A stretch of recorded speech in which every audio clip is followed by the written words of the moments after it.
इस्लामाबाद की मकामी अदालत में खावर मानिका पर तहरीक इंसाफ के वकरा का हमला। दौरान इद्दत निकाह केस में सजा के खिलाफ अपीलों पर फैसला आज भी नहीं सुनाया जा सका। जज ने सजा के खिलाफ अपीलें दूसरी अदालत मुंतकिल करने के लिए इस्लामाबाद हाई कोर्ट को खत लिख दिया। खैबर पख्तूनख्वा में आला तालीम इस्लाहात के लिए टास्क फोर्स तश्कील। 11 तजर्बेकार प्रोफेसर शामिल। वाइस चांसलर के MU डॉक्टर जियाउल हक कन्वीनर मुकर्रर।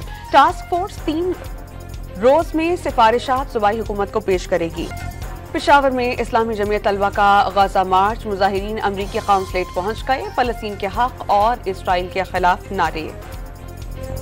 और इसराइल राफा पर हमलों से बाज नहीं आया। बमबारी से मजीद 15 जानें ले ली। गाजा में 24 घंटों के दौरान 75 फलस्तीनी शहीद, 284 जख्मी। शहादतों की मजमूई तादाद 36,171 हो गई।